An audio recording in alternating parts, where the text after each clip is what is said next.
creating one.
Bom dia, queridos.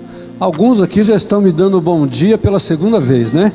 Tem alguns membros da igreja que ficaram aqui para pegar uma parte desse nosso início do culto e juntos nós vencemos o nosso projeto que a gente tem que encerrar hoje do plebiscito aqui na igreja, mas depois você vai ter essa informação. Agora se coloca em pé você aí, dá aquele bom dia especial aí para quem está do seu lado, à frente, atrás. Se você está um pouquinho longe, alguém está vendo você, dá um sinalzinho, fala: olha, bom dia. E juntos celebramos ao Senhor nesta manhã, declarando a bondade do Senhor, amém? Senhor, Tu és bom, Tua misericórdia é para sempre. Senhor, Tu és bom, Tua misericórdia é para sempre. Todos os povos se exaltarão, de geração em geração te adorarei. Aleluia, aleluia, te adorarei por tudo que és, te adorarei.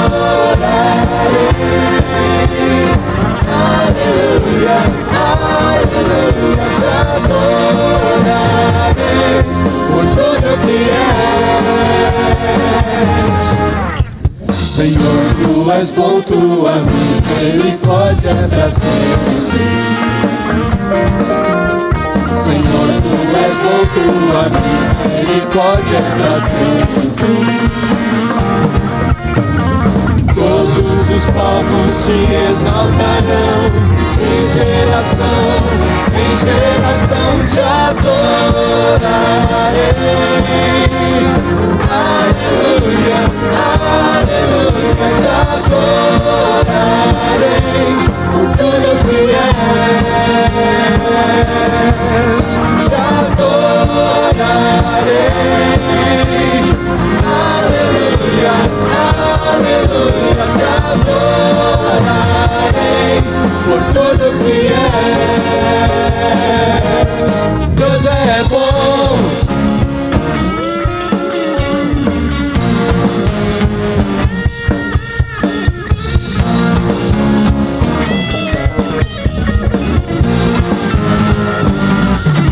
Deus é bom o tempo todo, o tempo todo. Deus é bom, Deus é bom o tempo todo, o tempo todo.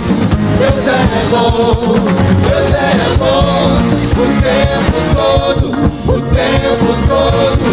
Deus é bom, Deus é bom o tempo todo, o tempo todo.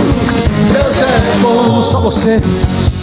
Todos os povos te exaltarão, de geração em geração te adorarei.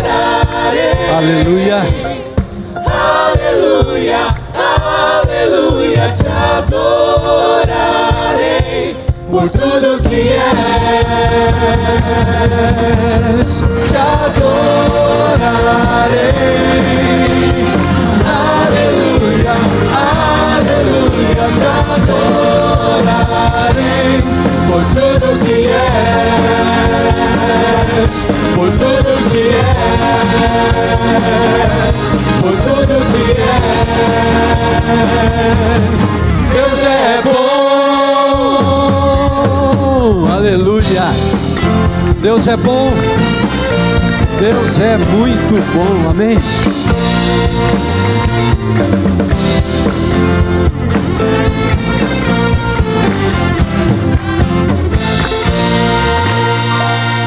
Tua santidade é grande, teu amor imensurável. Tuas palavras dentro em mim me fazem ver que eu sou teu. Tua santidade é grande, teu amor imensurável. Tuas palavras dentro em mim me fazem ver que eu sou teu. Te adorarei, te bendirei. És para mim amor maior, és para mim amor melhor. Te adorarei, te bendirei.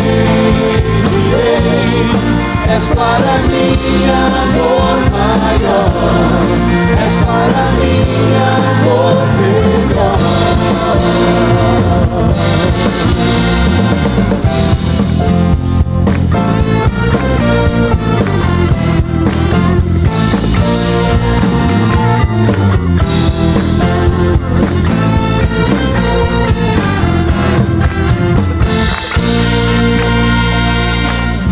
Braços eu me aconchego, tua doce voz me leva a descansar. Tua palavra me faz sentir consolo e paz, pois sou teu. Em teus braços eu me aconchego, tua doce voz me leva a descansar. Tua palavra me faz sentir consolo e paz, pois sou teu. Te adorarei, te bendirei. És para mim amor maior, és para mim amor melhor. Te adorarei,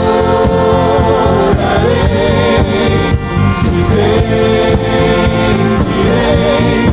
És para mim amor maior, és para mim amor melhor.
Louvado seja o Senhor, amém? Amém. Quem aqui tem muitas bênçãos para agradecer ao Senhor nessa manhã? Levanta a mão aí. Então cante assim com a sua alma.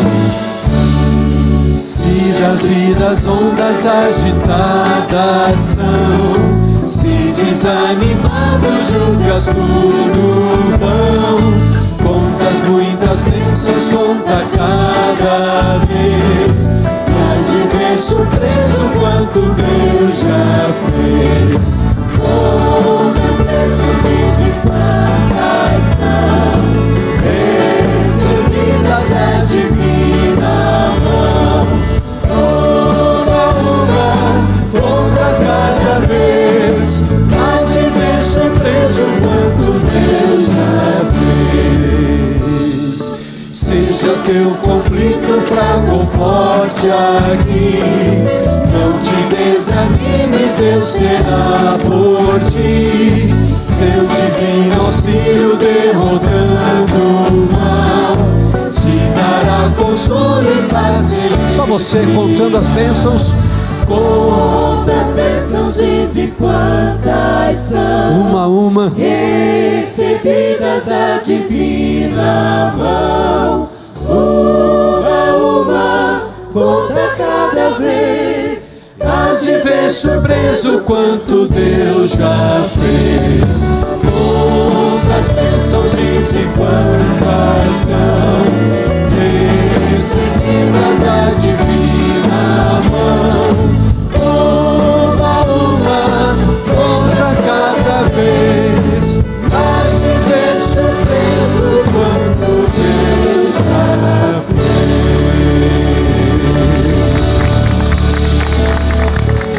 Você pode sentar-se, querido.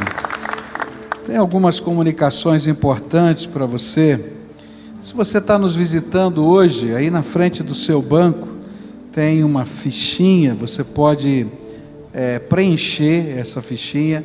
E lá fora, quando você sair, na minha esquerda tem uma sala ali, que é a sala onde está lá o estande da integração. E você pode entregar, e a igreja tem um presente para dar para você, para marcar a sua visita aqui. E também, se você está frequentando a nossa igreja e gostaria de se tornar membro da nossa igreja, lá eles também podem ajudar você com as informações. Nós vamos ter aqui uma jornada de oração, e tem muito a ver com aquilo que eu vou meditar daqui a pouquinho aqui no estudo da palavra. No dia 21 até o dia 22, 21 sexta-feira até o dia 22 sábado, começando 23 horas da sexta, terminando 23 horas do sábado. E aí vários grupos diferentes estarão dirigindo essa jornada de oração. Nós vamos estar orando pelo Brasil, vamos estar orando pela sua família, pela minha vida, pela sua vida, e esse é tempo de oração. Se você puder passar um tempo conosco aqui, escolha o seu horário e participe conosco, não é?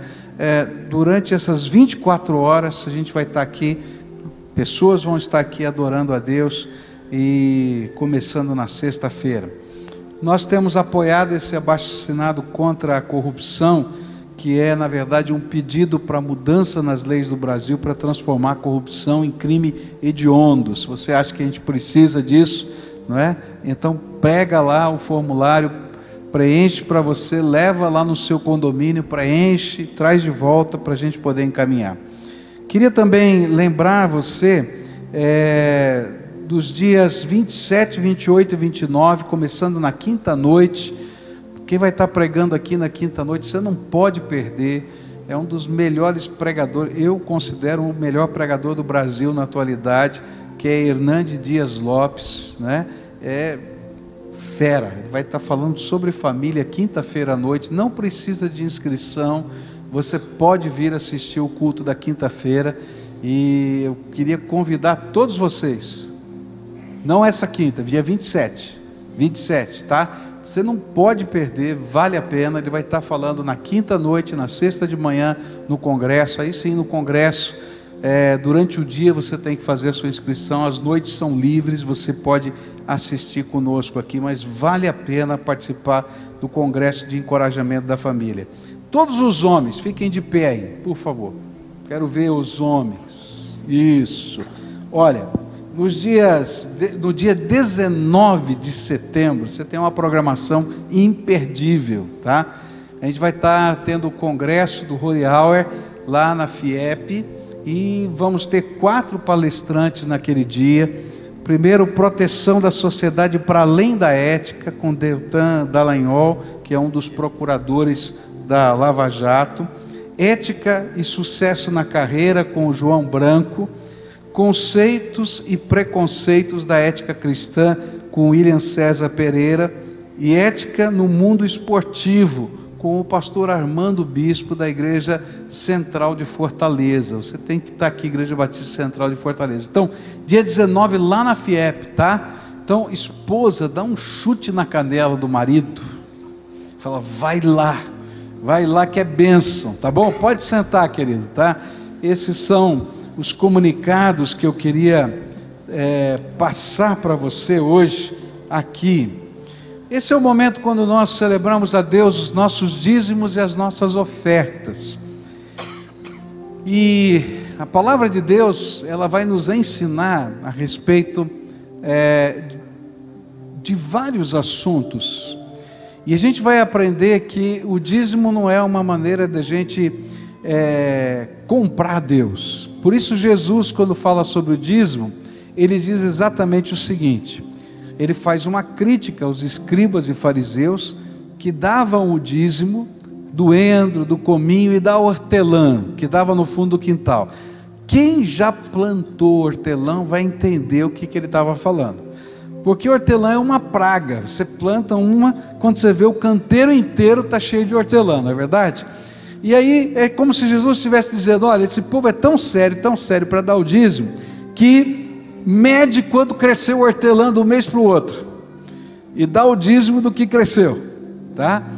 E ele diz assim: olha, mas vocês deveriam fazer essas coisas, que é dar o dízimo, mas vocês deveriam acrescentar a justiça, a misericórdia, não é? As coisas que têm a ver com o valor, com os valores do reino de Deus.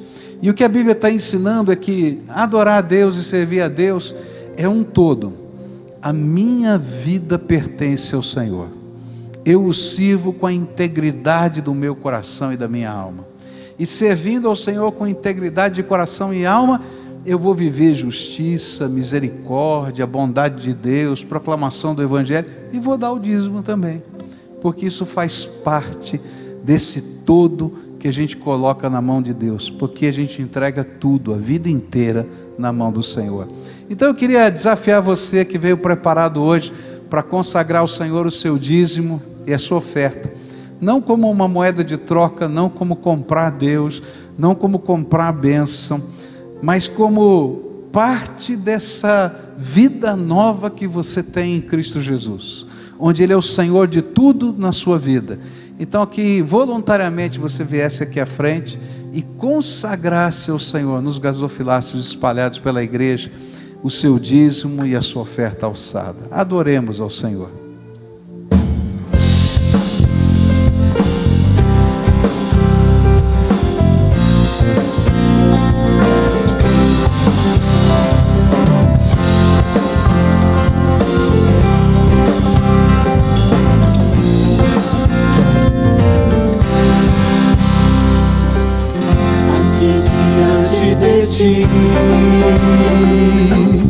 Eu tenho tanto para te agradecer. Graças dou, graças dou. O que me deste, Senhor, por tantas bênçãos que eu não posso ver. Graças dou, graças dou. Com meu coração e meu louvor, com as mãos aos céus, louvo-te, Senhor. Graças dou, sempre a ti eu graças dou. Graças dou,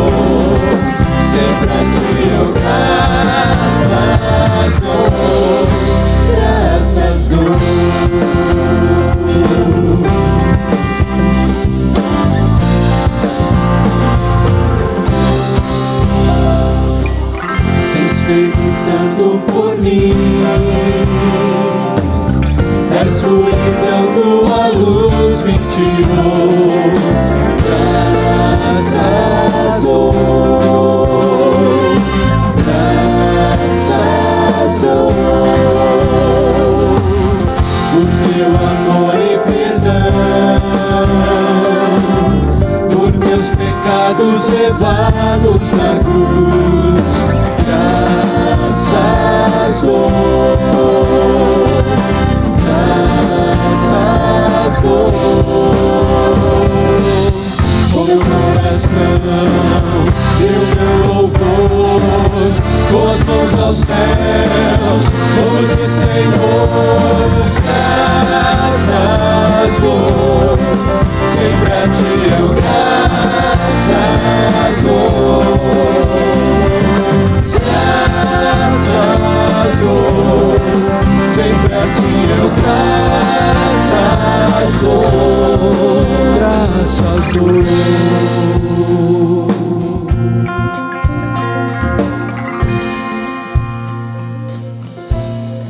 Louvado seja o nome do Senhor. Bem, nós fomos convocados já há algumas semanas para um momento muito especial da vida da igreja.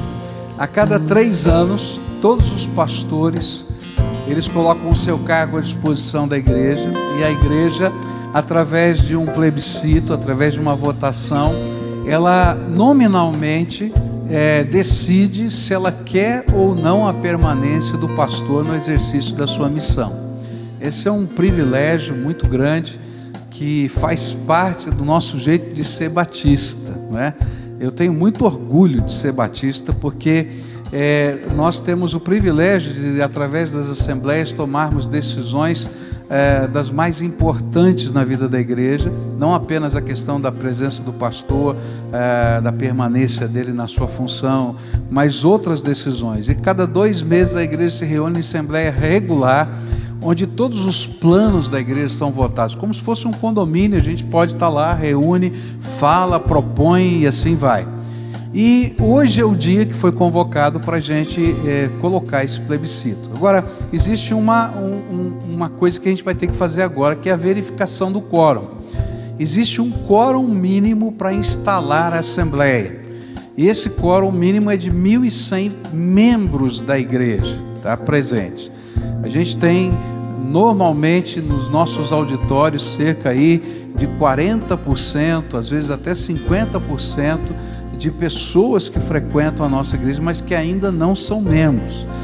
E apesar da gente ter nos 4 cultos muito mais do que 1.100, eles estão divididos em 4 cultos. Então, se nós atingirmos esse número, tá, será instalada a assembleia. Então, eu vou pedir que todos aqueles que são membros da igreja, estando lá na galeria, aqui embaixo, lá atrás, por favor, fiquem em pé agora, para que a gente possa verificar o quórum presente. Então, já está aí dividido o grupo, não é?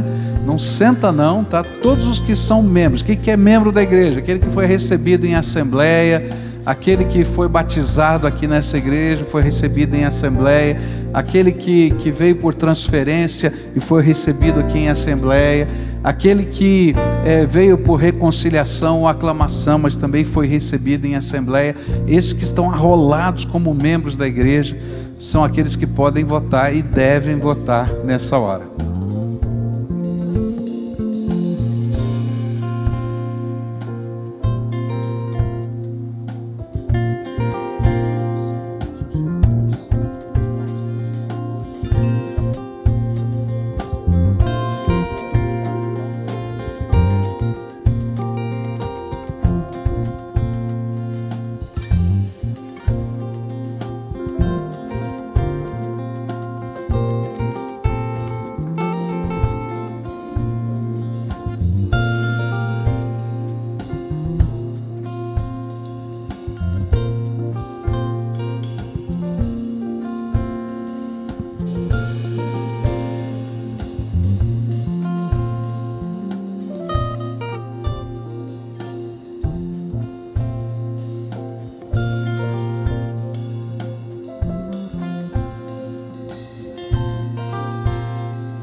galeria também?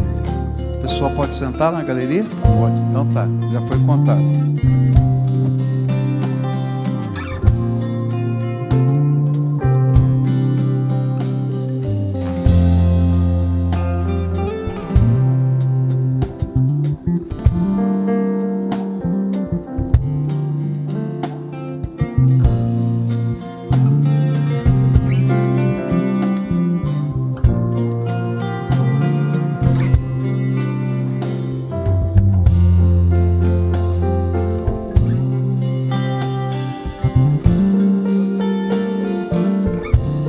Ok, não tivemos o quórum necessário de membros da igreja aqui, né?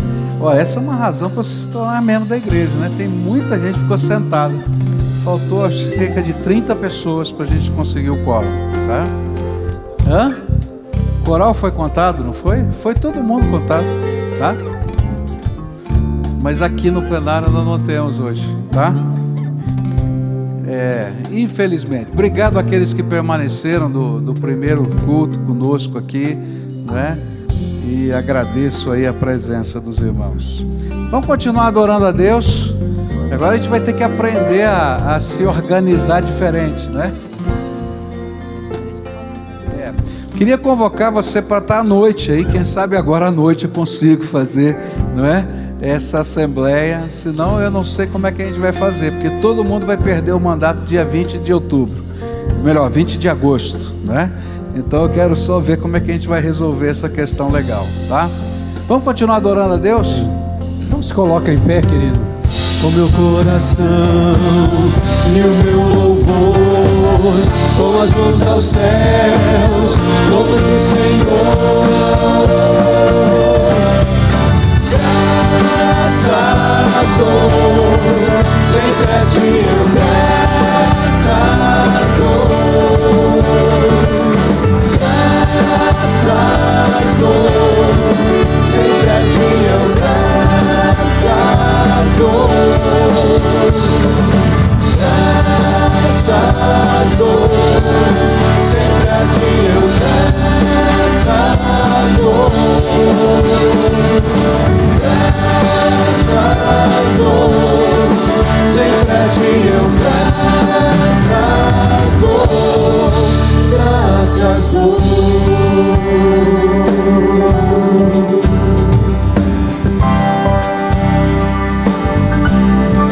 Graças dou.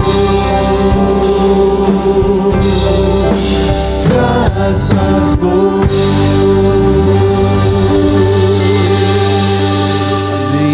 Bem-aventurados são aqueles que buscam a justiça do Senhor. E a palavra de Deus que você vai ouvir hoje é sobre isso. Então, através dessa canção, a gente já vai preparando o nosso coração para isso. Amém?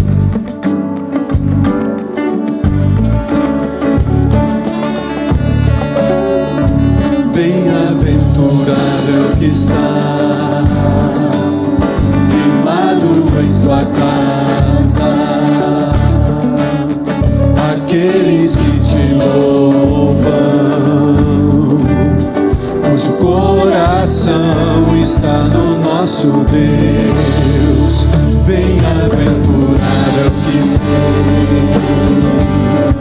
sede da justiça de Deus, aqueles que são filhos da luz, cuja força vem do nosso Deus.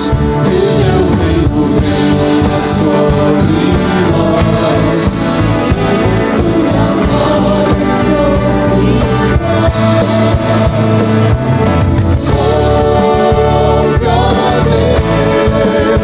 nossa oração altíssimo.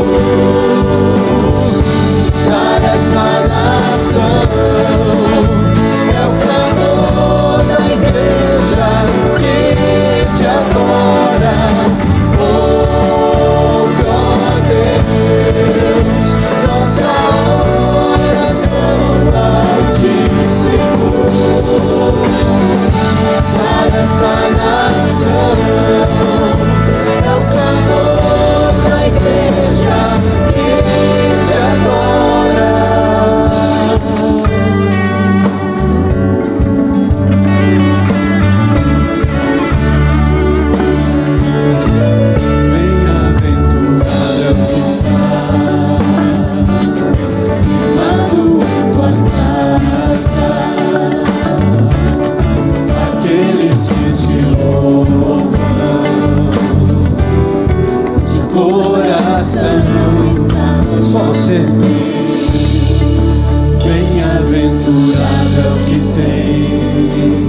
justiça de Deus, aqueles que são filhos da luz, cuja força vem.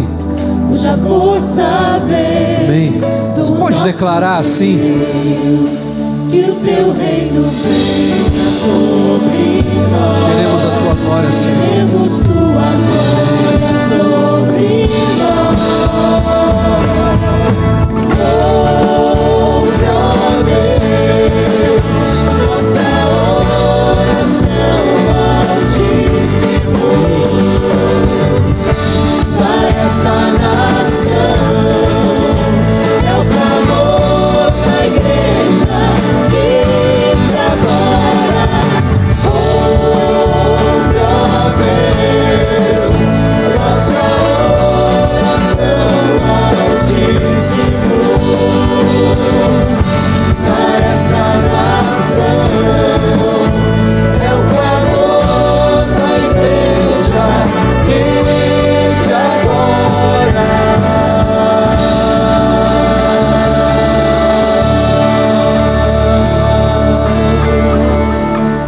Aleluia! Louvado seja o nome do Senhor.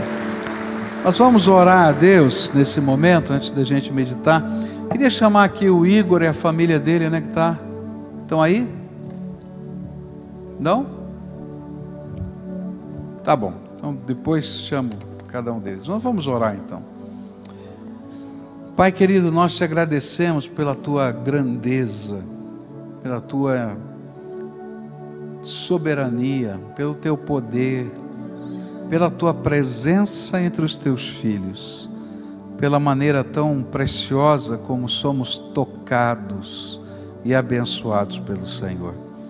E nesta hora, quando vamos meditar na tua palavra, fala conosco, toca o nosso coração, dirige a nossa alma, dá-nos, Senhor, a tua certeza, revela a tua vontade, e que de alguma maneira o teu Espírito possa inculcar na nossa mente, no nosso coração, aquilo que o Senhor planejou para cada um de nós.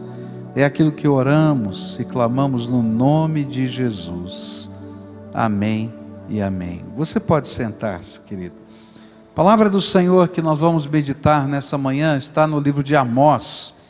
E eu queria ler os primeiros versículos dessa profecia. Amós capítulo 1, versículos 1 e 2. A palavra do Senhor diz assim: palavras que Amós, criador de ovelhas em Tecoa, recebeu em visões a respeito de Israel, 2 anos antes do terremoto. Nesse tempo Uzias era rei de Judá e Jeroboão, filho de Joás, era rei de Israel. E ele disse: o Senhor ruge de Sião e troveja de Jerusalém, secam-se as pastagens dos pastores e murcha o topo do Carmelo. O livro de Amós, ele traz uma profecia a respeito do juízo de Deus. E esses 2 versículos que nós lemos, fala do rugir do leão. De um Deus que está rugindo, que está anunciando através desse rugir, nessa maneira metafórica de falar, dessa figura, que ele vai julgar a terra. E não apenas um juízo final, onde cada indivíduo apresenta-se diante de Deus, mas ele está falando de um juízo temporal, de um juízo que acontece numa localidade, numa determinada circunstância. Há pessoas que dizem assim: olha, Deus não faz isso, só vai ter o juízo final, Deus não intervém na vida do ser humano. Não creio assim. A palavra de Deus mostra para a gente de tantas maneiras como Deus intervém. Mas o livro de Amós vai dizer mais do que Deus intervém. Ele olha para o nosso tipo de vida, para o nosso tipo de sociedade, para o nosso tipo de conduta como povo, como nação. E quando chega num determinado limite, que a Bíblia vai dizer que é o limite da paciência de Deus diante de algumas coisas que acontecem nesse jeitão de viver do ser humano, Deus intervém. Porque se ele não tivesse colocando a mão nessa hora, seria insuportável viver nessa terra. E então Deus tem que pegar essas estruturas, ele chacoalha essas estruturas para que a gente possa entender que não dá para viver desse jeito. E aí a gente tem que aprender a começar de novo, reaprender os valores e viver esses valores. Eu há 2 semanas tenho lido e relido o livro de Amós. Eu comecei lendo na minha meditação pessoal, diária, e fiquei intrigado, envolvido com aquilo, e olhando as realidades do que tem acontecido na nossa nação, o Brasil, eu achei tantas similaridades com aquilo que está aqui no livro de Amós, que eu falei, eu preciso falar disso para a igreja. E calhou de ser hoje, que é um dia muito especial, que é um dia que nós todos estamos sendo convocados, estou vendo gente aí já vestido a caráter, né, para sair na rua e de alguma maneira mostrar o seu desagravo diante da corrupção, diante de tanta coisa que está acontecendo. E eu queria perguntar para Amós, quais são as razões, quais são as coisas que fazem Deus olhar para o tipo de vida dentro da sociedade e dizer, chega, eu tenho que intervir, eu tenho que pesar a minha mão.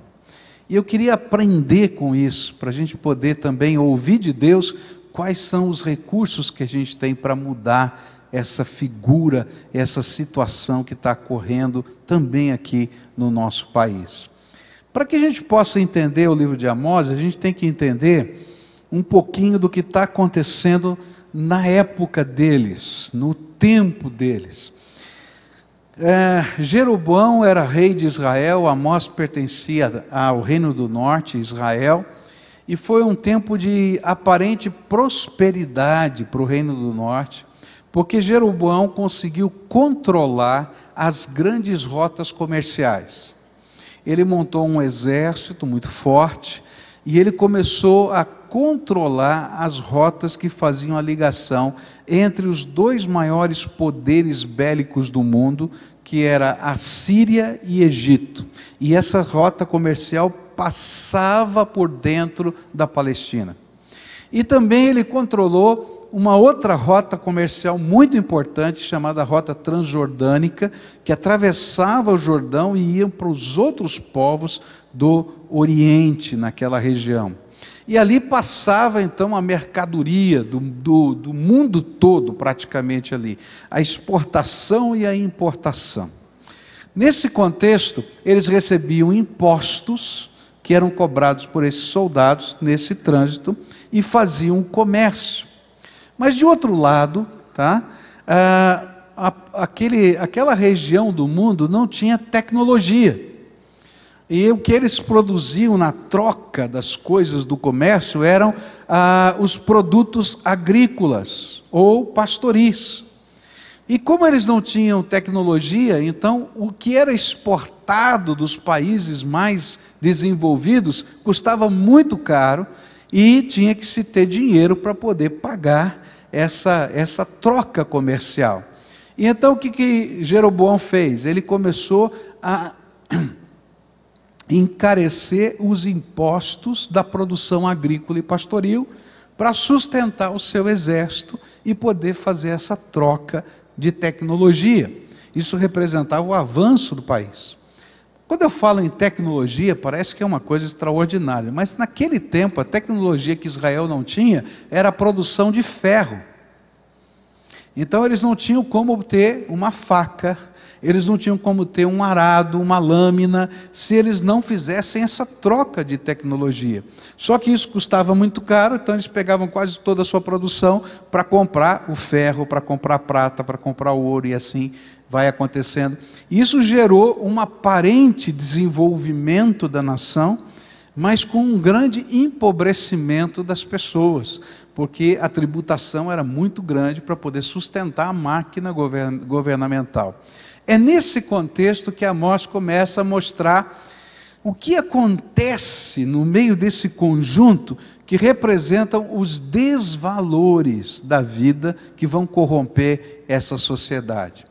Primeira coisa que vai chamar o juízo de Deus, vai aparecer nos versículos 3, 4 e 5 do capítulo 1 de Amós, onde a Bíblia diz assim: assim diz o Senhor, por 3 transgressões de Damasco e ainda mais por 4, não anularei o castigo, porque trilhou Gileade com trilhos de ferro pontudos. Porei fogo na casa de Azael, e as chamas consumirão as fortalezas de Ben-Hadad. Derrubarei a porta de Damasco, destruirei o rei que está no vale de Avém, e aquele que segura o cetro em Bet-Eden. O povo da Síria irá para o exílio em Quir, diz o Senhor. A fórmula aqui profética, 3 e 4 transgressões, revela que determinados pecados, quando se tornam parte da cultura de uma sociedade, alcançam o limite da paciência divina e chamam uma intervenção de Deus. E o primeiro tipo de pecado que Deus está olhando aqui para essa nação e está dizendo, olha, para os povos ao redor de Israel, e está dizendo, não dá para suportar, é a violência que imperava naquela região. Não só em Israel, em Judá, mas também nos povos ao redor. Violência com requintes de crueldade. Como no exemplo que está aqui, matar uma pessoa, fazendo-a deitar no chão, pegando uma carroça que tinha rodas de ferro com pontas, puxada naturalmente por um animal, e passar, reunir o povo para ver, ó, você está vendo? Vocês estão me desobedecendo, vocês não estão querendo atender as minhas ordens, bota aqui a pessoa deitada no chão e passa aquela carroça com a roda por cima, né? Algumas vezes. Isso é trilhar. E todo mundo assistindo, dizendo, está vendo? E aí a gente vai ver violência com requinte de crueldade. Algo pesado. E nesse contexto, o que Deus está falando para a gente é que o que estava por trás não era somente a morte, mas era uma falta de compaixão, de tal maneira que ter compaixão, ter misericórdia, era algo obsoleto do jeito de ser e viver naquele tipo de sociedade. Toda vez que a gente fala sobre violência, eu estou falando de um coração endurecido, que não tem compaixão. Talvez eu pensar nessa cena de o cara ser trilhado assim, já me dê um mal-estar. Mas tem gente que não liga. Acha que é natural. Olha só o que diz o verso 11 do capítulo 1. Assim diz o Senhor, por 3 transgressões de Edom, e ainda mais por 4, não anularei o castigo, porque com a espada perseguiu seu irmão, reprimiu toda a compaixão, mutilando-o furiosamente e perpetuando para sempre a sua ira. E aí ele está falando de, outra vez, violência, mas com requintes de crueldade. Não adianta matar, tem que picar. Tem que cortar os pedaços, entende? E aí a gente está olhando aquilo e achando, nossa, isso aqui é para dizer que eu posso. Tem mais, vai dizer o próximo texto, que está aqui também, no capítulo 1, onde, verso 13 diz assim, assim diz o Senhor, por 3 transgressões de Amon e ainda mais por 4, não anularei o castigo, porque rasgou ao meio as grávidas de Gileade, a fim de ampliar as suas fronteiras.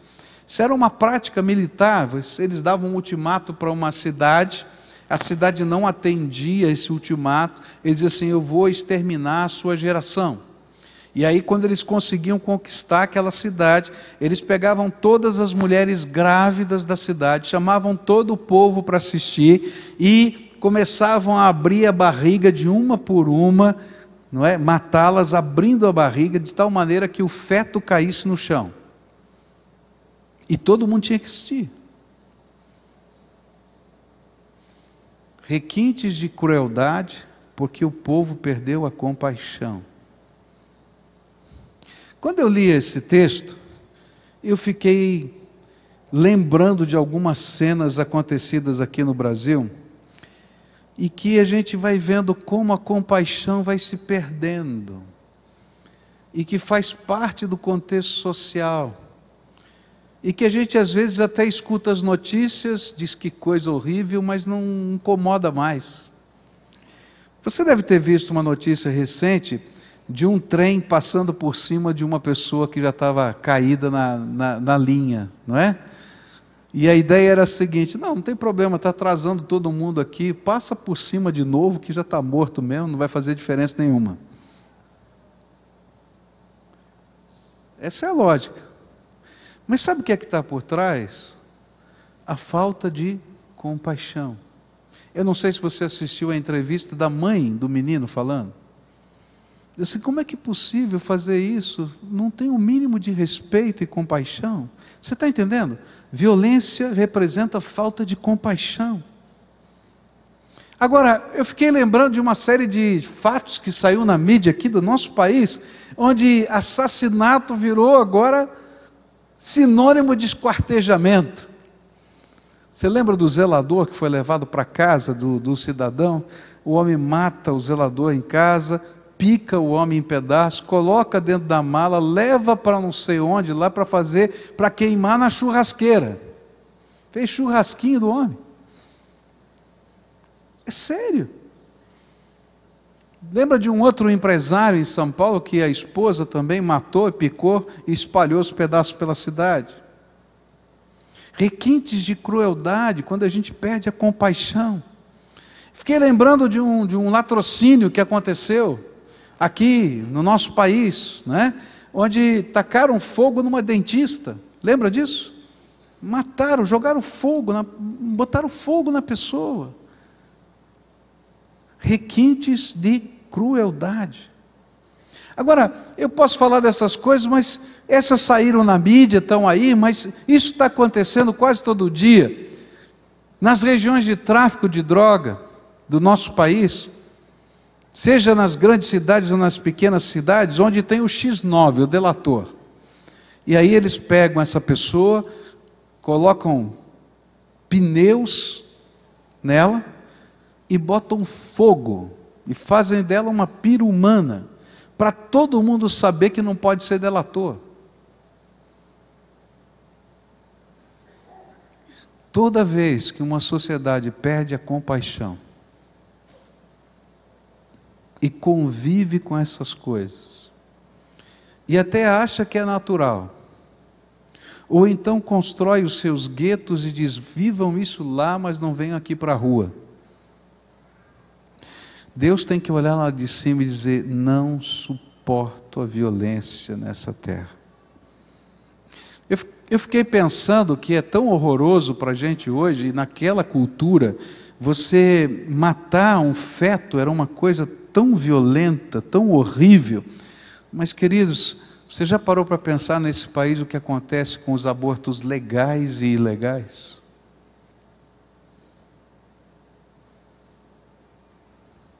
Toda vez que a gente perde a compaixão, eu não sei se você já assistiu, você já viu, ainda mais agora, né, com esses aparelhos modernos, essas, como é que chama, ecografias em 3D, né? E você vê aquele ser que está sendo formado no ventre da mamãe, e alguns dizerem, aquilo não é um ser humano. Então o que é? Toda vez que a compaixão desaparece do coração humano, crueldade e violência crescem, e Deus olha com tanto desprezo e dissabor para isso, que Ele diz, eu tenho que intervir nessa terra, pesar minha mão sobre esse povo, senão esse lugar vai ser insuportável para a vida. Segunda coisa que esse texto vai me dizer, sobre a questão do que provoca essa ira de Deus e o juízo de Deus, é a exploração das pessoas, motivada por uma ganância que não leva em conta o valor do ser humano. A exploração aqui, se a violência podia ser explicada como a falta de compaixão, a gente pode entender a exploração como o lucro valendo mais do que a pessoa humana.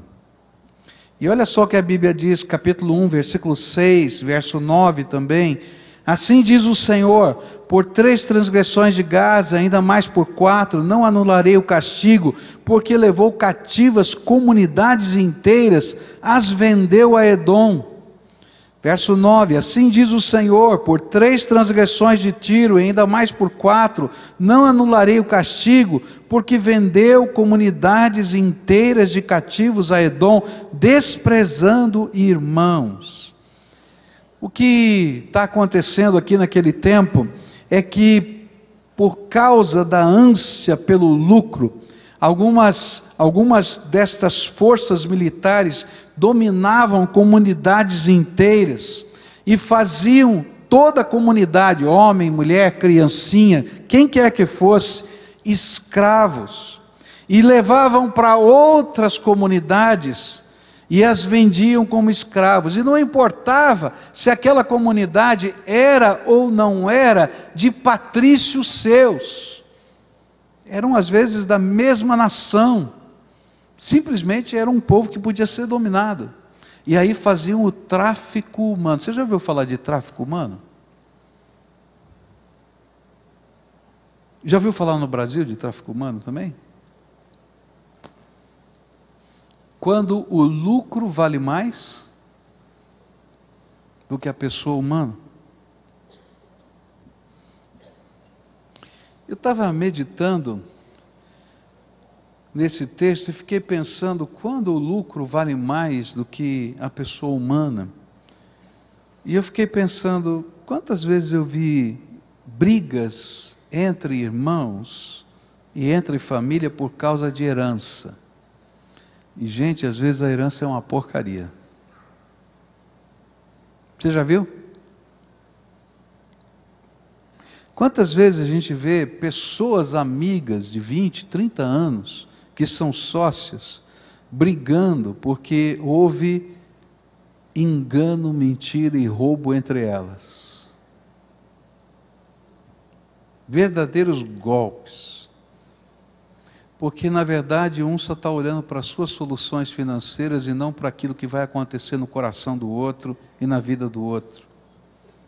E a Bíblia vai dizer que estas coisas, quando o lucro se torna mais importante do que a pessoa humana, isso vai fazer com que nasça dentro da sociedade um sentimento de crescimento, de inteligência, de potência revelado nas obras que são feitas, nas casas que são construídas, mas que às vezes o valor que é levantado para fazer isso veio da expoliação de outras pessoas, porque o lucro vale mais do que a pessoa.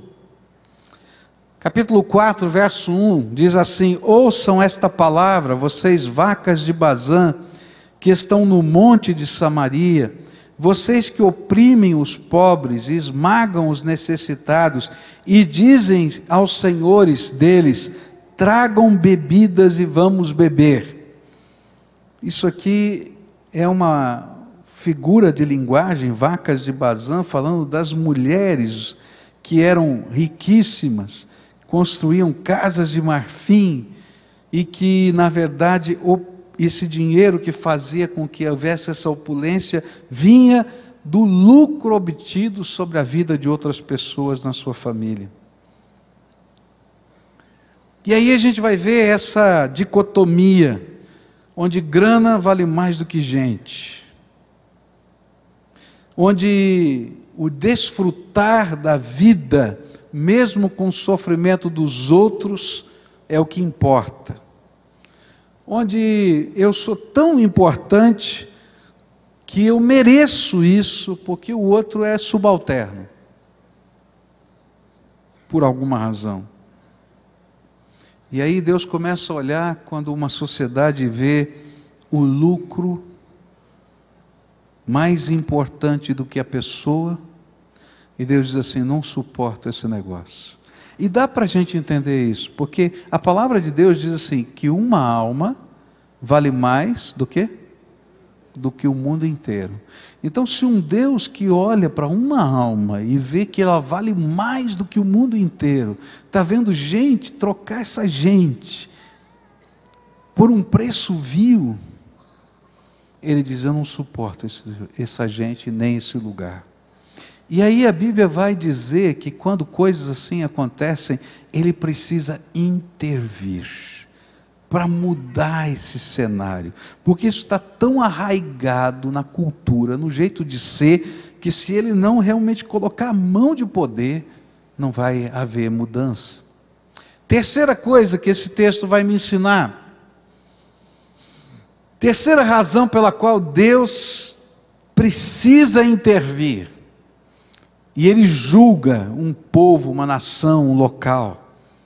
A terceira é a corrupção. Corrupção, aquele enriquecimento que não se importa se ele surgiu até com a morte do outro. Amós 3, versículo 10 diz assim: eles não sabem agir com retidão, declara o Senhor. Eles que acumulam em seus palácios o que roubaram e saquearam. Quando eu li isso aqui, eu fiquei pensando no meu país outra vez. Eu fico pensando nessas notícias todas de corrupção. Você já viu corrupção no Brasil? Já? Só vi isso. Faz tempo que só vejo isso. E eu fico pensando na coisa tão violenta que é isso. E eu não estou falando só de corrupção nas altas esferas da sociedade, porque esse é o mal endêmico, está dentro da nossa sociedade. Quando eu vejo, por exemplo, essa corrupção tirando da saúde pública a condição de vida das pessoas. Tem gente na fila, em algumas localidades do nosso país, inclusive aqui, para conseguir fazer um exame que depende a sua vida desse exame, 6 meses.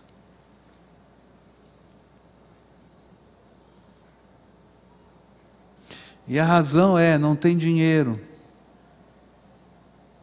Mas de repente a gente vê o dinheiro do roubo, e eu não estou falando só nas altas esferas da política, não, mas até às vezes do comprador do hospital, que quer ganhar aquele dinheirinho por fora, e que impede que haja condições de pagar, às vezes, a gaze do hospital. Um irmão nosso foi internado aqui, no hospital evangélico, recentemente, não tinha comida para servir. Eu não estou falando de uma coisa distante. O que você acha que Deus sente quando Ele olha para essa realidade? E quando Ele está enxergando as razões dessa realidade. Queridos, mas isso aqui é só um pedacinho, eu estou falando de saúde, mas isso está em todas as áreas. Está na economia, está na educação, está nos transportes. E de repente a gente vai encontrar algumas pessoas que vivem opulentamente, com um dinheiro que eu nunca posso imaginar que exista, de tão grande que é fruto dessa corrupção. A corrupção faz com que a pessoa humana tenha um preço e preço vil. E é isso que Deus está detestando. Ele fala aqui nos versículos 6 e 7, assim diz o Senhor: por 3 transgressões de Israel, e ainda mais por 4, não anularei o castigo. Vendem por prata o justo, e por um par de sandálias o pobre. Pisam a cabeça dos necessitados, como pisam o pó da terra, e negam justiça ao oprimido. Deus está dizendo: olha, não aguento mais ver esse negócio. E aí a gente vai para os tribunais. E nos tribunais onde deveria ter uma resposta de justiça, eles também são corrompidos. Amós 5, versículos 11 e 12, diz assim: vocês oprimem o pobre e forçam a dar-lhes o trigo. Por isso, embora vocês tenham construído mansões de pedra, nelas não morarão. Embora tenham plantado vinhas verdejantes, não beberão do seu vinho, pois eu sei quantas são as suas transgressões e quão grandes são os seus pecados. Vocês oprimem o justo, recebem suborno e impedem que se faça justiça ao pobre nos tribunais. E a ideia é que nessa corrupção os interesses de alguns são comprados às custas dos interesses de todos. E isso passa a fazer parte de um sistema. E as pessoas acham que é normal isso. Não, é assim que funciona. A gente tem que conhecer as regras do jogo. E aí Deus chega uma hora e diz assim: não aguento ver esse negócio. E Ele começa a pesar a sua mão. Quando a gente lê o livro de Amós, a gente vai ver várias maneiras pelas quais Deus pesa a sua mão. Ele mexe nas intempéries, e aí a gente começa a ver chuva demais num lugar e seca no outro. Ele faz com que pedras de granizo imensas caiam. Está na Bíblia, você começa a ler, está lá.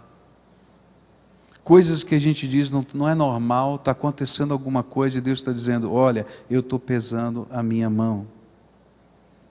Mas Ele não somente usa as coisas da natureza.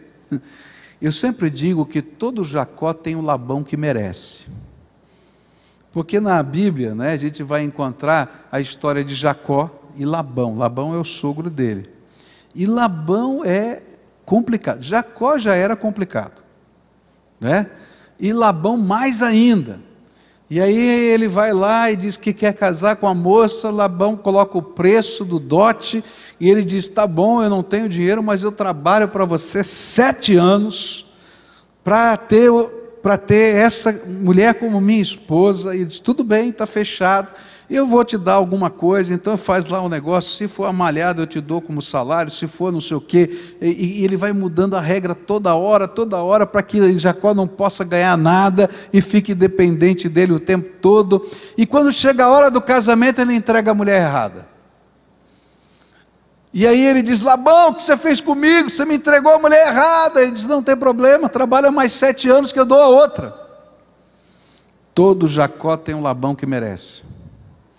E sabe, queridos, Deus começa a permitir que a gente sinta o que significa violência, opressão, injustiça na nossa própria vida, na vida da sociedade, para que a gente possa entender que não dá para viver desse jeito.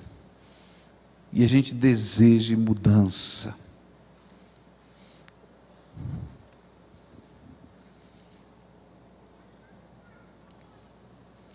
Há uma resposta de Deus para tudo isso? Tem. Como é que a gente reverte essa situação? E a palavra de Deus vai nos dizer em Amós 5, versos 13 a 15: por isso o prudente se cala em tais situações, pois é tempo de desgraça. E essa é uma coisa tão forte aqui nesse texto, porque aqueles que podiam fazer diferença se calam e não falam nada, e aí a desgraça aumenta mais. Mas Deus propõe uma solução, versículos 14 e 15: busquem o bem e não o mal, para que tenham vida, e então o Senhor, o Deus dos exércitos, estará com vocês, conforme vocês afirmam. Odeiem o mal, amem o bem, estabeleçam a justiça nos tribunais. Talvez o Senhor, o Deus dos exércitos, tenha misericórdia do remanescente de José. O que a Bíblia vai dizer para a gente é que o que faz diferença e que impede que o juízo de Deus venha é quando pessoas comprometidas com Deus não com a religião. No outro texto ele vai dizer, não busque Gilgal, não busque isso, porque eram os lugares das festas religiosas. Mas busquem a Deus e vocês viverão. É quando essas pessoas começam a buscar a Deus, viver intimidade com Deus e entenderem que os valores do reino de Deus não são uma mera opção individual, eles são o bem-estar da vida humana. Quando esses valores e princípios são tirados da sociedade como uma mera opção individual, a sociedade entra em convulsão anárquica. E aí Deus tem que intervir nessa terra. Sabe a oração do Pai Nosso? Todo mundo aqui sabe, não sabe? Vamos lembrar as primeiras frases da oração do Pai Nosso? A palavra de Deus lá, Jesus ensinou para a gente, vocês quando orarem, orem assim: Pai nosso que estás nos céus, santificado seja o teu nome, venha o teu reino, seja feita a tua vontade, assim na terra como no céu.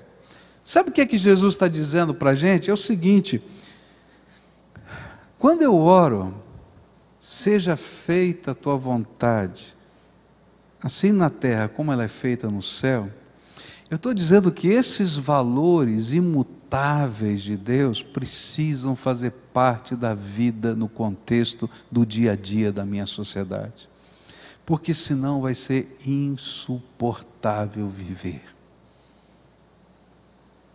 E o jeito é quando a gente se levanta para orar por essa nação e buscar verdadeiramente Deus, e para assumir posturas, dizendo isso aqui não é uma opção pessoal, é o bem da nossa vida como brasileiros nessa terra.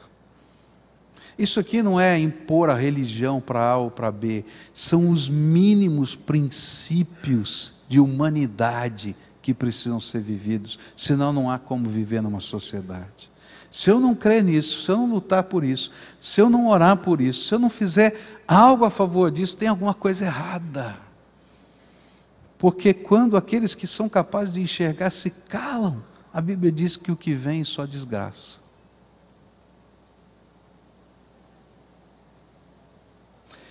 Semana que vem, dia 21 e dia 22, é 21, é isso mesmo?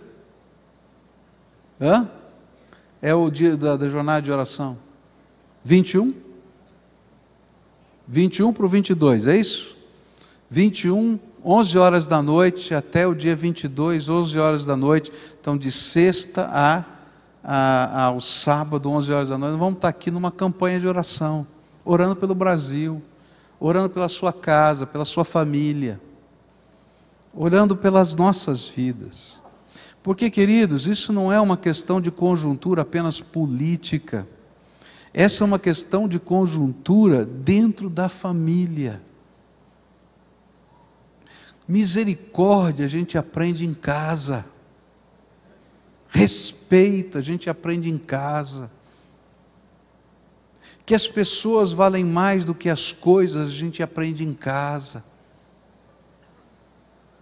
Não ser corrupto, ou seja, ser honesto, a gente aprende em casa. E se isso acontece na nossa nação, é porque a nossa casa vai mal.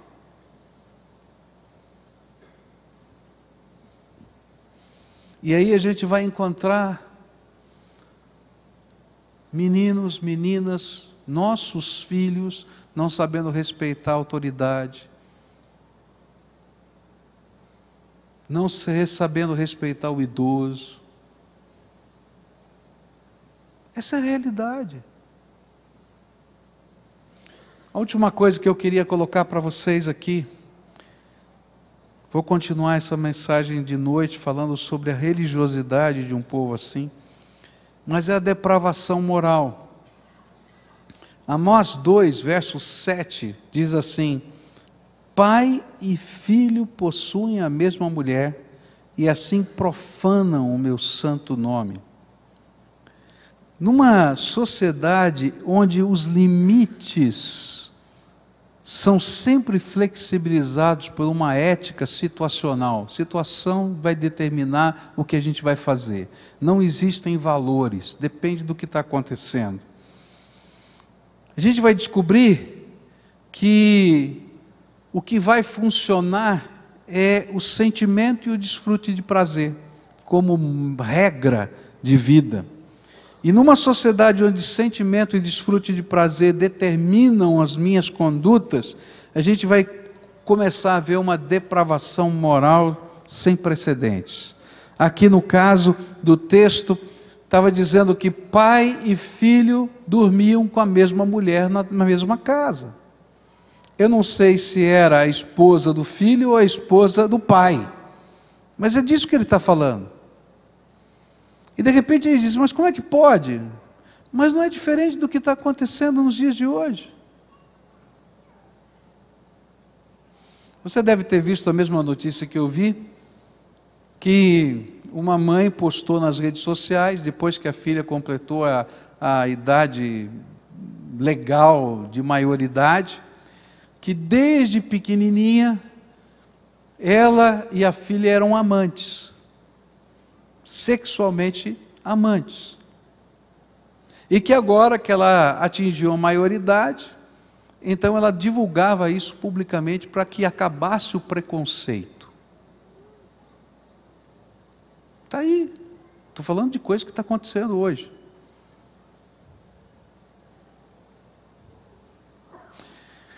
Existe um grande movimento mundial, não somente nacional, mas com muitos adeptos, aqui no Brasil, que propõe que não seja considerado pedofilia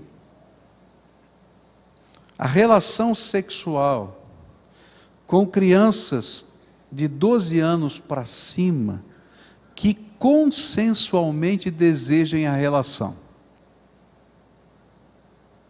Tem professores de Harvard defendendo essa ideia.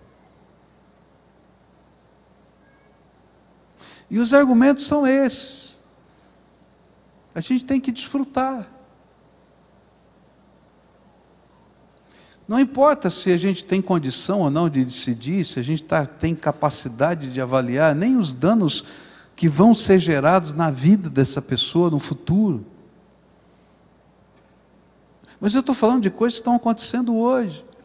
Eu fico pensando, quando Deus olha essas coisas, na profundidade que Ele é capaz de ver, porque nós só conseguimos enxergar aquilo que a mídia vai dizer para a gente, mas você já pensou o que está acontecendo na casa de tanta gente aqui, que Deus está vendo todo dia? A Bíblia diz que quando as pessoas estão maquinando o mal, Ele está olhando. Que quando as pessoas estão sonhando fazer o mal na sua cama, Ele já está vendo, diz a Bíblia.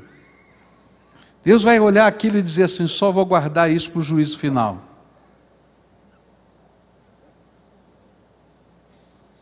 Quando Ele vê a crueldade, quando Ele vê a violência, quando Ele vê as abominações,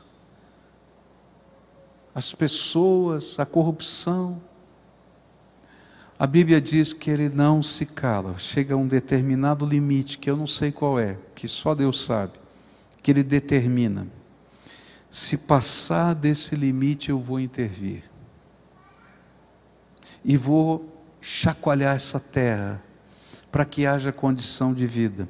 E toda vez que a gente estuda a história, a gente vai descobrir que toda vez que uma sociedade, ela ultrapassou esses limites, Deus chacoalhou o mundo e fez ele virar de ponta cabeça.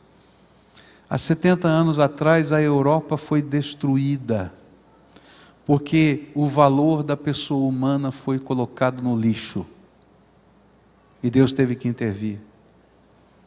Se você estudar a história de Roma, quando essas mesmas coisas aconteceram em Roma, os bárbaros chegaram e invadiram e destruíram Roma. E o Império Romano caiu.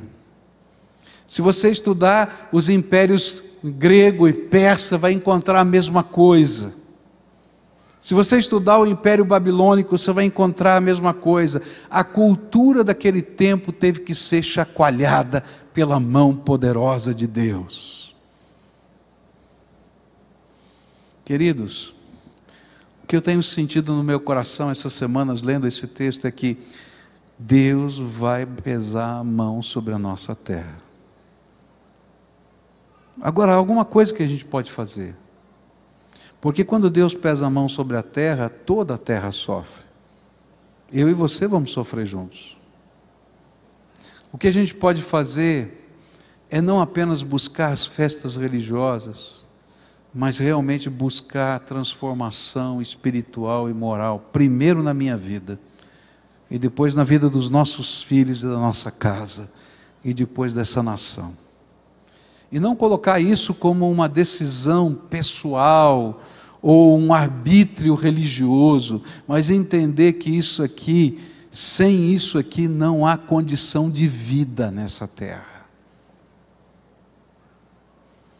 Cada dia que eu fico vendo o jornal e sai uma notícia nova, eu fico pensando, até onde vai essa teia toda? Agora a semana foi Pernambuco e a Arena de Pernambuco. Tem mais 11 arenas para a gente investigar.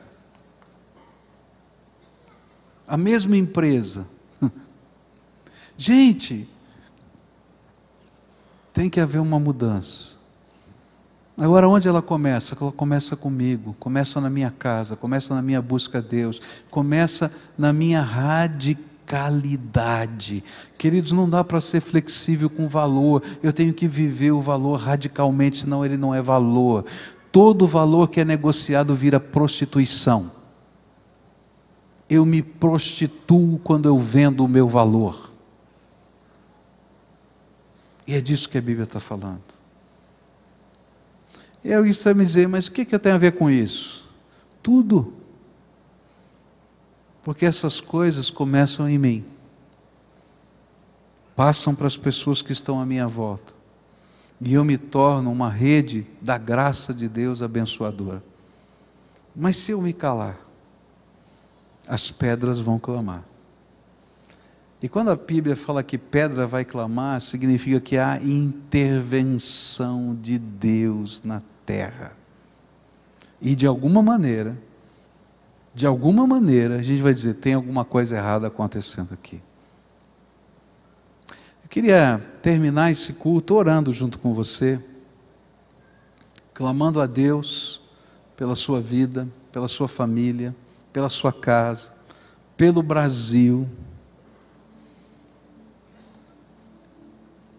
pedindo para Deus fazer uma mudança significativa nessa terra,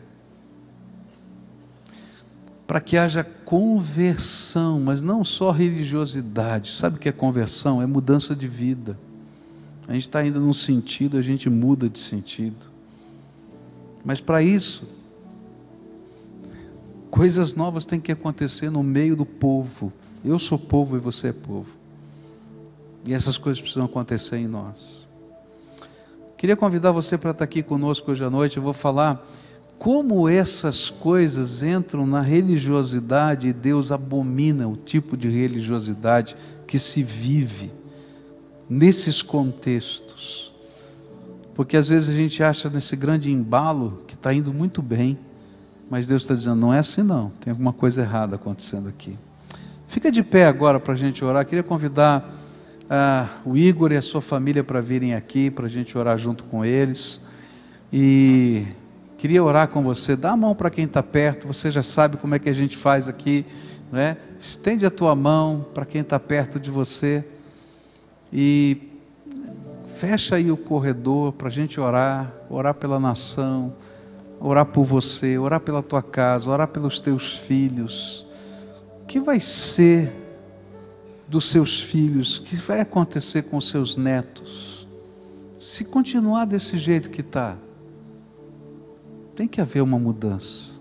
E a graça de Deus nos ajuda a construir valores de mudança, quando a gente traz a palavra de Deus no nosso coração. Eu trouxe aqui o Igor, a Bruna e suas filhinhas estão aqui, porque ele dessa vez não vai participar do plebiscito quando tiver, não sei quando vai ser, né? Mas a gente vai, hoje à noite, vamos tentar fazer de novo, se você puder vir hoje à noite. Mas nós temos orado com ele já há algum tempo, E eles tinham um sonho, ele tinha um sonho, o Igor, no coração dele, que era fazer o doutorado dele, que é na área de línguas, que é na área de hebraico, tá? Num dos grandes centros de estudo do hebraico, que é na Inglaterra. Só que isso é muito caro, né? Então, quando ele conversou comigo, eu disse, olha, eu não sei, eu acho que não dá, não é? Mas a gente vai orar, vocês vão orar, e se for da vontade de Deus, ele vai abrir a porta. E Deus não abriu uma porta, abriu 3 portas para o Igor, tá? E para a sua família. Ele conseguiu uma bolsa do Instituto John Stott, lá na Inglaterra, e conseguiu 2 bolsas aqui no Brasil, uma da CAPES e outra do CNPq. Ele vai ter que optar entre uma delas, e ele já está indo dia 26 agora, para começar os seus estudos lá na Inglaterra. A família dele vai junto, mas não agora, dia 26, tem um tempinho aí de arrumação e preparo, e dentro dos próximos meses vão estar... Um mês, então dentro de um mês mais ou menos estarão indo. E eles então não vão participar do plebiscito porque não vão continuar conosco, né? Mas eu queria agradecer a Deus pela vida dele, menino precioso, eu chamo menino, mas já é adulto, né? Mas é precioso, né? Que a gente viu, né, batizar-se aqui, que a gente viu ir para o seminário, trabalhar conosco, né, e desenvolver um ministério ao longo de mais de uma década aqui conosco, e a gente poder vê-lo crescer ainda mais. Que Deus seja louvado pela tua vida. Quero agradecer a Deus por você, pela sua família, não é? E queria que você estivesse agradecendo. E você é convidado nosso para sábado que vem, é isso? Às 9 horas da manhã, no meio dessa jornada de oração, tá? Tomar um café com a gente lá na despedida do Igor, tá bom? Vamos orar juntos? Pai querido, nós queremos te agradecer pela vida do Igor, da sua esposa, Bruna, das suas filhinhas, e esse momento ímpar que o Senhor está dando para ele. Que o Senhor possa levá-lo na paz do Senhor, que o Senhor possa dar-lhe graça, que o Senhor possa sustentá-lo lá e a sua família, e que ele seja instrumento do Senhor nesse tempo em que estiver lá, ao mesmo tempo em que vai aperfeiçoar, vai crescer nos seus estudos, para ser instrumento de bênção ao longo da sua vida, nessa área tão específica, Senhor, que é o conhecimento do Velho Testamento, que é a pesquisa profunda das Escrituras. Que o Senhor dê graça a ele e a sua casa. Mas eu quero orar também, Senhor, por cada um que está aqui nesse culto hoje. Filhos e filhas teus, pessoas que o Senhor ama e que vivem numa sociedade como foi descrita aqui. Ó Pai, tu nos chamastes para ser nesse tempo sal da terra e luz do mundo. Então, Senhor, ajuda-nos a ser aqueles que oram e vivem de tal maneira que a vontade do Senhor seja feita na terra da mesma maneira como ela é feita no céu. E que isso, Senhor, não seja visto por nós como uma opção de fé, mas que isso seja visto como os valores mínimos para a gente viver numa sociedade.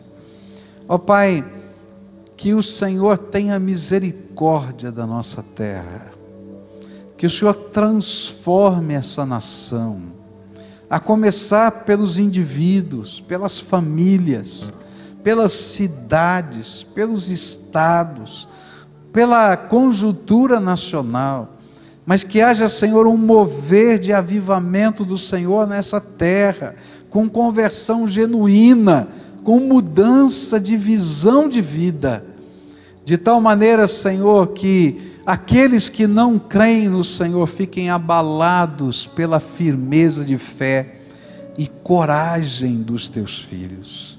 Ó Pai, que o Senhor opere o sobrenatural, mas que nós sejamos, Senhor, aqueles que são os veículos do concreto no sobrenatural.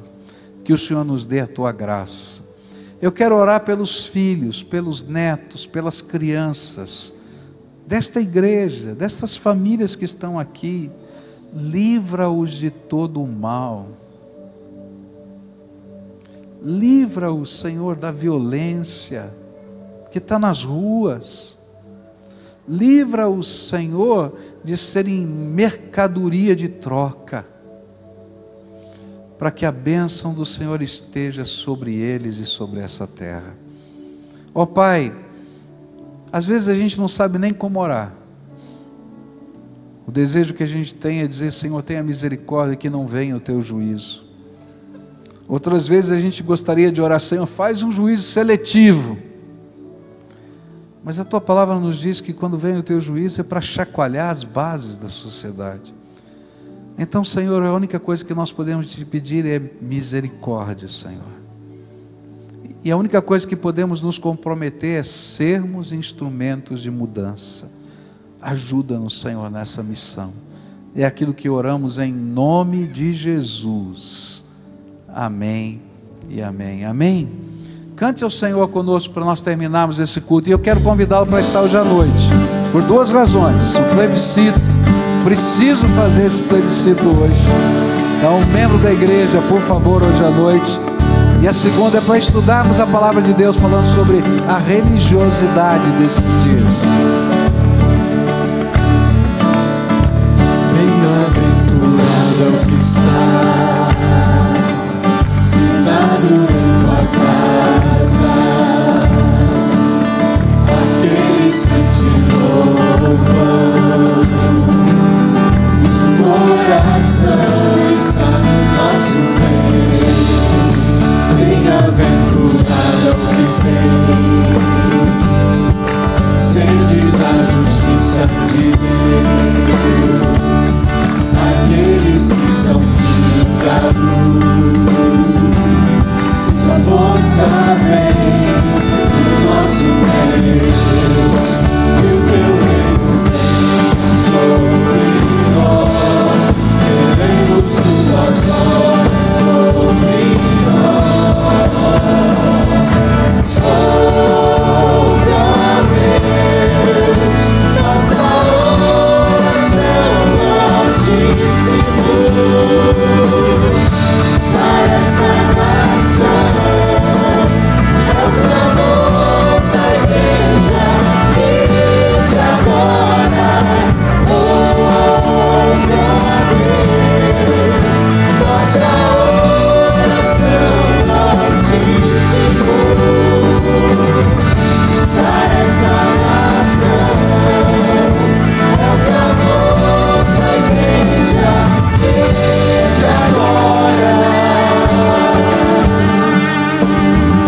Cante mais uma vez, querido. Mas muito mais do que uma música, uma verdade no teu coração. Bem-aventurado é o que está firmado em tua casa, desejando isso. Aqueles que te louvam, cujo coração está no nosso Deus. Bem-aventurado, Se você é um desses, sede da justiça de Deus, aqueles que são filhos da luz. bem, agora com a sua alma, Força vem declare assim: do nosso que o teu reino, Senhor, durante esse dia queremos ver a tua glória. Amém.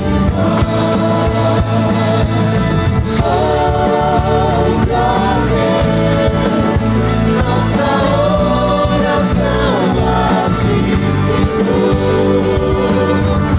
Sai essa nação, é o clamor da igreja. Só você cantando.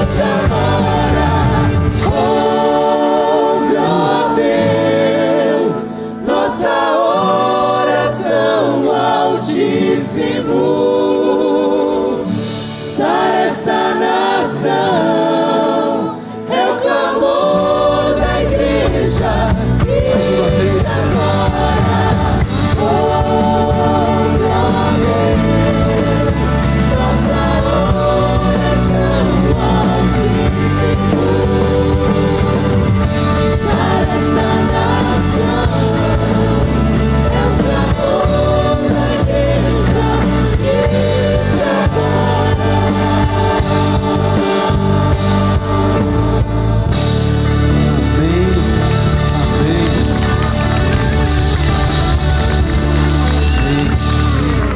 A gente vai orar para encerrar esse culto.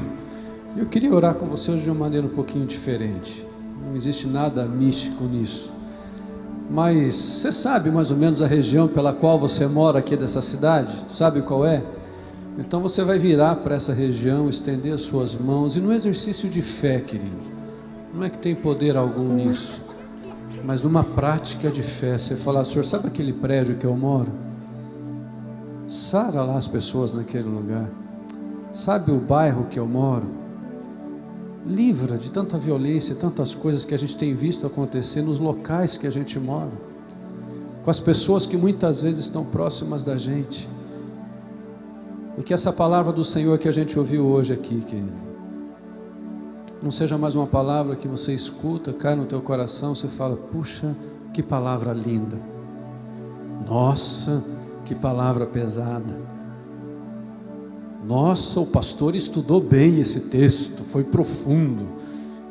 Mas isso não cair no teu coração como uma responsabilidade, como servos do Senhor,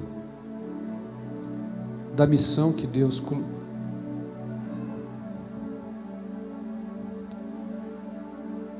De chorarmos pela nossa nação, de chorarmos pela nossa nação. Os pais que estão aqui, eu fico vendo a minha filha crescer, e às vezes algumas coisas que a gente vê acontecendo nos nossos olhos, e a vontade é fechar os olhos da minha filha, esconder ela para que ela não veja, mas não adianta. Uma hora ela vai ver isso na rua, uma hora ela vai ver em algum outro lugar. Eu vejo o meu netinho de 3 anos crescendo. O que vai ser dele nesse país, se nós, eu e você, não dobrarmos os nossos joelhos e clamarmos: Senhor, tem misericórdia da nossa nação, tem misericórdia dos nossos filhos. Queridos, essa palavra de Deus hoje para mim e para você não é mais uma linda palavra, especial palavra que a gente escuta num domingo aqui na nossa igreja. Por isso que a gente vai orar assim. Então, na região que você mora aqui, você que está assistindo a gente pela TV, você que está com a gente pela internet, ore com a gente assim, estenda as tuas mãos para a região que você mora e clame ao Senhor, fala: Senhor, as minhas mãos, elas estão aqui, os meus braços estão aqui, eles não alcançam essa região onde eu estou lá, mas como um gesto, estende as tuas mãos de poder lá, nas famílias.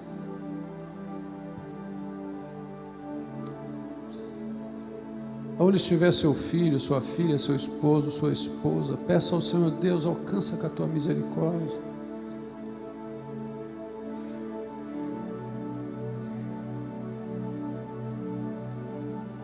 Clame ao Senhor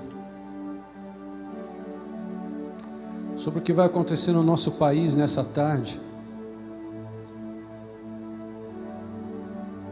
sobre as pessoas que estarão lá. Que Deus guarde e proteja aqueles que estão indo com uma motivação verdadeira no coração.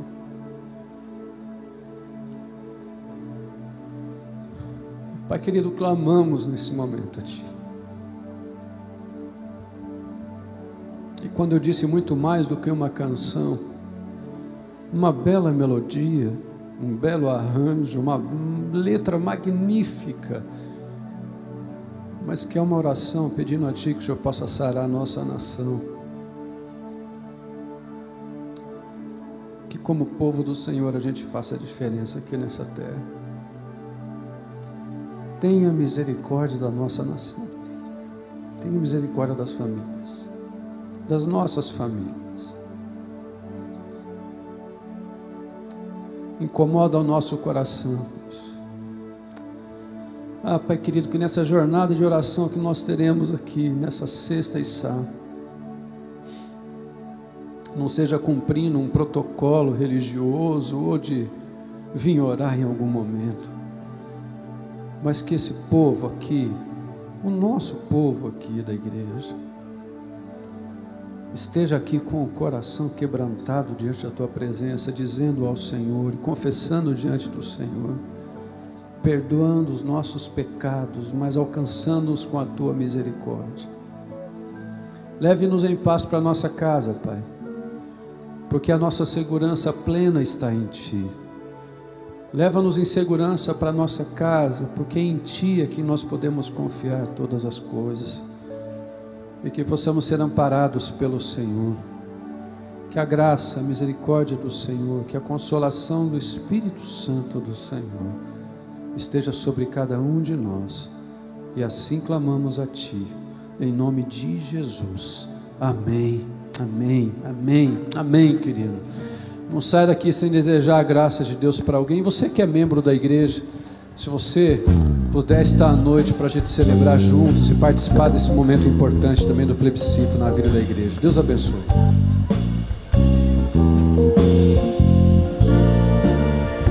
Olá, assim como você, eu sou um brasileiro que está cansado de tanta corrupção, insatisfeito com a nossa classe política, a ineficiência da gestão e do serviço público e de tanta roubalheira no nosso país.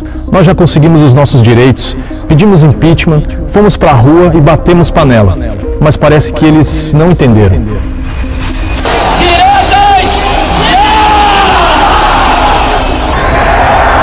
Viva o povo brasileiro que dá essa praça!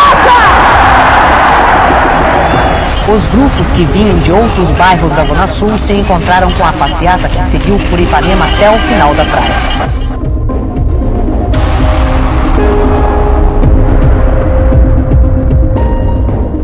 Está na hora da gente tomar uma atitude prática. É um momento de ação.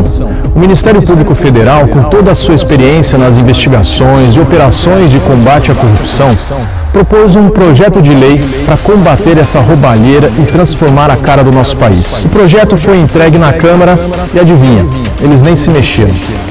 Por isso, nós, o povo, queremos levantar 1,5 milhão de assinaturas para fazer valer esse projeto de lei de iniciativa popular.